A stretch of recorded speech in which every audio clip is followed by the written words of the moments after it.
thought I'd have my go at breaking the world land speed record in Kerbal Space Program. It's 765 miles per hour, I believe. That translates to about 380 meters per second. If I can get over 380 meters per second, then I will have broken the speed record. Another important thing, of course, when trying to break the speed record, is recovering the crew that was inside safely, because if everybody just dies, then you have not accomplished anything, except taking away some lives. So I started with a very basic design, just a few fuel tanks and large engines, powerful engines. Yeah. Next I attached a few helpful control surfaces to make sure that everything didn't go completely wrong too quickly. I forgot to add parachutes, which is pretty important because I have no way of slowing down once I reach the land speed record, if I can even do that. After that, I added some little landing gears, some stubby stuff that probably, in hindsight, wasn't very good. This didn't work very well at all, as you can see in this test run.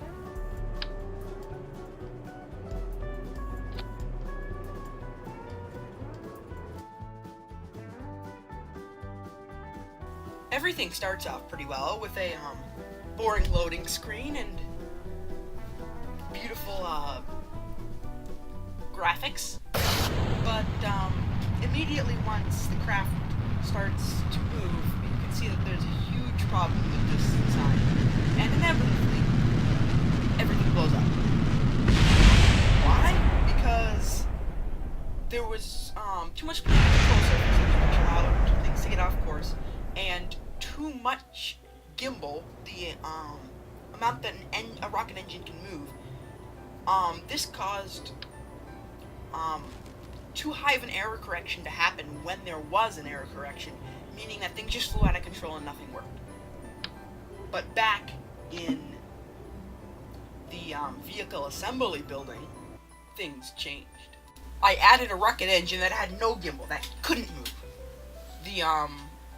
This rocket engine didn't produce nearly as much thrust, but it didn't vector around. It didn't produce any motion that would be detrimental to the rocket's flight on the ground. So this might be able to break the speed record, but no, it doesn't, and it blows up too, which is not good. Or rather, lands in the ocean, torn apart by aerodynamic forces.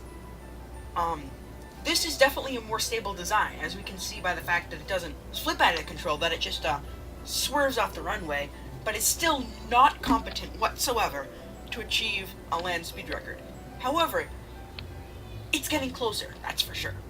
In some very cheap spitefulness, I added some SAS modules, which allow you to directly control the center of mass and the rotation angles of a craft. This basically means that I get more control over where this land speed record ship goes.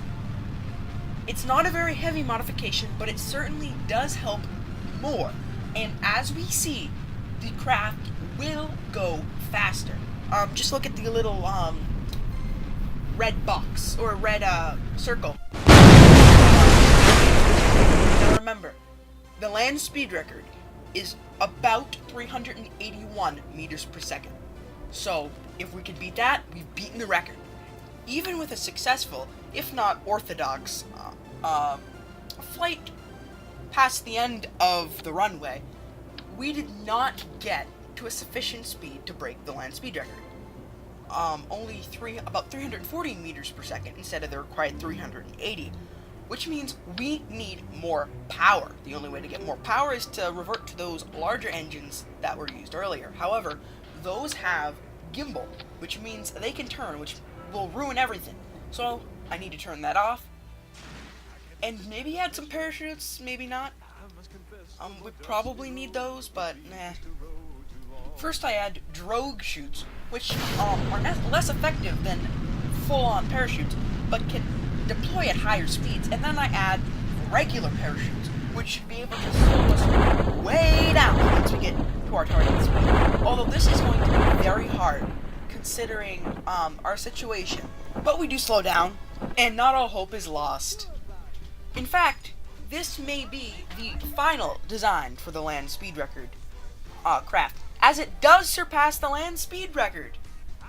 However, it also doesn't stay on the runway, which, if you count that as a requirement, then it wasn't much of a success. Maybe in the next run?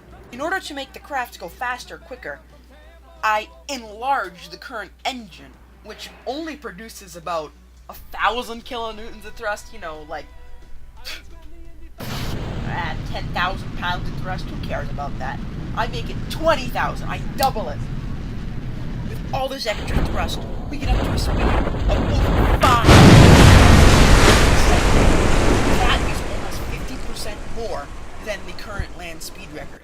However, we don't exactly survive this with our whole craft, and it's kind of a failed attempt. I kind of didn't pull the parachutes in time, so that cannot be the final design, as although the error may have been caused by me, it's just not good. This failure inspires me to make the rocket engine even bigger and produce even more thrust. That can only do good things, right? Whether it was good or not, this increased engine power got us up over 630 meters per second. That is almost double the land speed record. And this time, we even land in the ocean in one piece. This is a great design, as long as you don't mind getting way too many G's for the average person.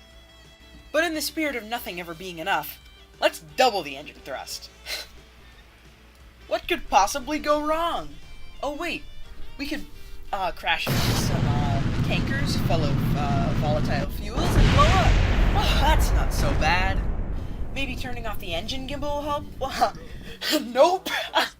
Nope, not at all. Everything explodes and the pilot is instantly killed. That's not good. Maybe the older designs were better. Yeah, sure, let's add more fuel. Why not? That's totally gonna help the situation. That's gonna give us more stability, and it's gonna make this craft become better. Nope, it just made our situation worse. And now the pilot was killed in record time, along with his spacecraft. I think that's enough for now. We completely broke the land speed record. Now I'm just kind of fooling around. Thanks for watching.